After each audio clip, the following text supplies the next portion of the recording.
안녕하세요. 상지인 여러분, 금요일 수업을 시작하도록 하겠습니다. 오늘은 연말정산에 대해서 배울 건데요. 연말정산은 일반적인 기업체에 다니는 사람들이 매달 월급을 받죠. 그러면 이제 세금을 매달 회사에서 이제 대신 납세를 해주겠다고 떼가는데요. 정확한 금액이 아닙니다. 그래서 회사가 매달 떼간 금액을 이게 이제 정확한 금액으로 한번 계산을 다시 해야 되는데 그걸 언제 하냐면 연말에 정산, 새로 계산을 한다라는 뜻입니다. 만약에 회사가 떼간 세금이 너무 많으면 돌려받아야 되고요. 회사가 떼간 세금이 너무 적으면 다시 더 떼가야 됩니다. 그렇죠. 그런 걸 하는 걸 이제 연말에 세금을 정산한다라는 뜻으로 연말정산이라는 걸 하는데요. 첫 번째, 연말정산의 의무자는 누구이냐? 일반적으로 근로소득을 지급하는 모든 개인, 법인, 국가나 지방자치단체 등은 연말정산에 의무가 있다라고 되어 있습니다. 그러니까 회사에서는 개인에게 월급을 주기 때문에 그 개인에게 월급을 주는 모든 회사는 그 개인이 연말정산을 하도록 그 의무를 가짐을 알려야 된다라는 뜻입니다. 자, 두 번째, 연말정산 시기는 언제이냐? 회사에서 매달 월급을 받을 때 세금을 납부하는 사람들은 그 연말정산 시기가 다음해 2월 말일입니다. 예를 들면 2020년도 1월 1일부터 12월 31일까지 급여를 받은 사람들은 2021년도 2월 말일까지 연말정산을 해야 된다라는 뜻입니다. 그리고 만약에 나는 6개월에 한 번씩 세금을 냈다. 그 사람들도 똑같이 연말정산은 그 다음에 2월 말일에 합니다. 그럼 이제 연말정산 2월 말일까지 계산해서 내가 더 내야 되는 세금 혹은 돌려받아야 되는 세금, 그 세금을 신고해야 됩니다. 세무서에 신고해야 되는데 언제 하느냐? 다음에 3월 10일까지 해야 됩니다. 그러니까 이제 매달 납부하는 사람은 2월 말일까지 계산해서 그 다음 달인 3월 10일까지 신고해야 되고요. 6개월에 한 번씩 납부하는 사람들은 계산은 2월 말일까지 하는데 신고 납부는 그 다음에 7월 10일까지입니다. 자, 그리고 신고 납부를 언제 하든 간에 그에 관계되는 명세서는 그 다음에 3월 10일까지입니다. 자, 우리 일반적으로 반기별 납부자는 그렇게 해당 사항이 많이 없다고 보고 위에 것만 한번 볼까요? 기업체에 매달 월급을 받고 월급을 받을 때마다 세금을 떼는 사람들이 2010년 1월 1일부터 12월 31일까지 월급을 받고 세금을 냈다면 연말정산은 2021년 2월 말일까지 해야 되고요. 신고는 2021년 3월 10일까지 해야 되고요. 그날에 지급 명세서에 관계되는 서류들은 그때 3월 10일까지 다 해야 된다. 이런 뜻입니다. 자, 이런 연말정산은 이제 종합소득세, 그러니까 내가 소득이 생겼는데 이 소득을 모두 합친 게 종합소득이에요. 이 종합소득에 대한 세금을 내는 겁니다. 자, 그러면 종합소득의 계산 구조를 한번 봐야 이제 머릿속으로 그림이 그려질 것 같은데요. 자, 혹시나 이해가 안 되는 학생들이 있으면 가볍게 넘어가도 좋습니다. 하지만 이제 이걸 이해한다면 이 뒤에 수업을 할 때 조금 더 이제 이해가 더 잘 되겠죠. 더. 자, 그러면 얼마나 이해할 수 있는지 한번 들어볼까요?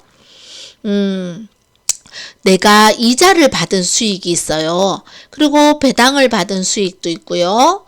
자, 이자는 은행에 돈을 넣으면 이자를 받겠죠. 배당은 주식을 갖고 있으면 배당을 받습니다.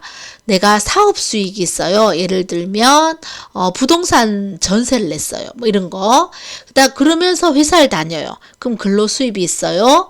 그리고 보통 이게 중복되진 않지만 그래도 그런 경우도 있기 때문에 나이가 많아서 연금도 받아요. 그거 말고 다른 뭐 복권에도 당첨됐어요. 자, 이런 경우에 이 모두를 다 합쳐서 세금을 계산하는 걸 종합소득이라고 하는데요. 자, 이 종합소득에는 이자 수익과 배당 수익은 특별한 필요 경비가 없어요. 그런데 사업 수익에는 이걸 이제 돈을 버는데 필요한 경비는 빼줘요. 자, 이거를 선생님이 한번 적어 볼게요. 이건 빼는 거예요. 마이너스. 더하는 게 아니고 마이너스를 시켜요. 그 다음에 월급 받고 연금 받고 기타 수입이 생길 때 들어간 공제 받는 거. 공제 받는다는 말은 빼준다는 얘기예요. 세금 낼 때 요거는 빼줄게 하는 거예요. 자, 요건 마이너스예요. 자, 요렇게 마이너스를 시키면 나오는 게 이자소득, 배당소득, 사업소득, 근로소득, 연금소득, 기타소득 해서 이제 수입에서 공제를 빼고 나면 소득 금액이 나와요.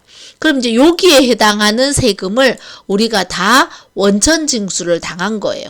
말하자면 회사가 요 금액에서 미리 세금을 다 뗐어요. 다 뗐는데 거기에서 뗐는 세금에서 분리과세나 그러니까 말하자면 이건 종합소득 말고 종합과세 말고 분리과세가 있다거나 아니면 내가 일용과세가 있다거나 이런 거는 또 빼야 돼요. 자, 중요한 건 이걸 다 빼고 났더니 나온 게 뭐냐면 종합소득금액이에요. 자, 이게 중요한 거예요. 이게. 자, 이 종합소득금액이 왜 중요하냐? 이 종합소득금액에 세금을 붙이기 때문에 중요한 거예요. 내가 이만큼 모든 종류의 소득이 생겼는데 이 소득에 세금을 붙여야 된다 이 뜻이에요. 근데 국가가 번다고 다 세금을 거두진 않겠다. 너가 먹고 사는데 필요한 게 있지 않겠니? 네가 먹고 사는 만큼은 세금을 빼줄게. 라는 게 종합소득공제. 공제란 말은 뺀다는 뜻이에요. 자, 어떤 게 있냐면 인적공제, 연금보험료 공제, 특별소득공제가 있는데요. 이거는 다음 시간에 선생님이 설명할 거예요. 자, 그러면 내가 벌어들인 모든 소득에서 종합소득공제를 빼고 나면 나오는 것이 종합소득 과세 표준이에요. 그러면 이 표준에 맞춰서 세율이 몇 %를 낼 건가 이게 이제 맞춰지는 겁니다. 자, 그러면 좀 더 볼까요? 종합소득공제 중에는 이제 아까 앞에서 내가 소득이 생겼는데 소득에서 국가가 너 먹고 살 만큼은 빼줄게 한다고 얘기했어요. 그 중에 가장 기본적으로 반드시 빼주는 것들이 있어요. 그걸 기본공제라고 하는데요. 첫 번째 기본공제액은 기본공제 대상자 수 곱하기 150만 원만큼은 빼줘요. 자, 무슨 얘기냐? 자, 여기 기본공제 대상자는요, 이 사람들이에요. 연령이 20세 이하이거나 또는 60세 이상인 사람 중에 연소득 금액의 합계액이 100만 원 이하인 사람. 자, 무슨 얘기인가 하면, 자, 우리 아버지가 있고요. 아버지는 직장 다니세요. 어머니가 있어요. 어머니도 직장 다니세요. 자, 우리 아버지 어머니는 할아버지를 모시고 사세요. 할아버지는 몇 살 연세가 어떻게 되시냐면 65세예요. 그 다음에 우리 아버지 밑에 오빠가 있고요. 내 오빠가 있고 그 다음에 내가 있어요. 오빠는 몇 살이냐면 25살이에요. 대학을 다녀요. 군대 갔다 와서. 그 다음에 나는 아직 18살. 조금 더 낮출까요? 17살이에요. 자, 그러면 아빠가 벌어들인 종합소득이 있고요. 엄마가 벌어들인 종합소득이 있는데 여기에서 너희들 할아버지도 부양해야 되고 자식들도 키워야 되니까 요만큼은 빼줄게 하는 게 기본공제예요. 얼마를 빼주냐면 할아버지도 빼주고 오빠도 빼주고 나도 빼주면 한 명당 150만 원만큼 빼준다는 얘기예요. 그런데 모두 다 빼주는 건 아니고요. 할아버지 같은 경우에는 연세가 60세 이상이냐? 오케이. 맞아. 65세야. 그런데 1년에 소득이 100만 원 이하야? 할아버지 일 안 하셔. 오케이. 그럼 할아버지는 빼줘요. 그 다음에 오빠는 연령이 몇 살이냐? 20세 이하냐? 오후 아니에요. 오빠는 25세예요. 그럼 오빠는 안 빼줘요. 나는 연령이 20세 이하예요. 그럼 나도 빼줘요. 그러면 아버지, 어머니는 할아버지와 나를 공제해 줄 수 있다는 얘기예요. 한 명에 150만 원이니까 할아버지 150만 원, 나 150만 원, 300만 원만큼 소득에서 빼고 세금 계산을 하겠다라는 뜻입니다. 자, 두 번째.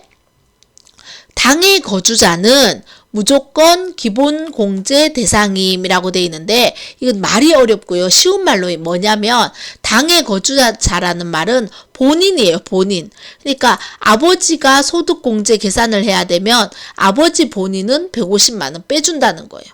어머니가 소득 공제를 하려면 어머니도 150만 원 빼준다 이런 뜻입니다.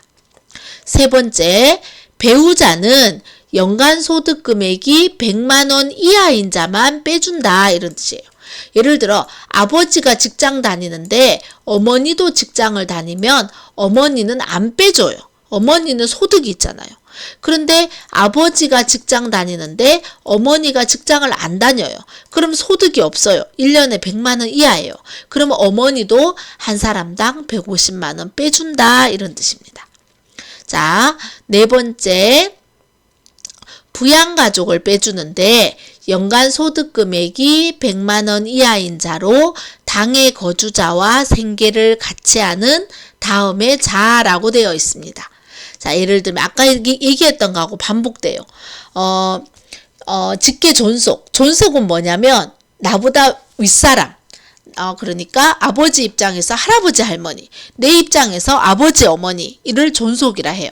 그러면 존속이 새어머니 새아버지를 포함해서 60세를 넘으면 부양가족이라고 해서 돈을 150만 원 빼줘요. 직계 비속. 자, 비속은 내 밑에.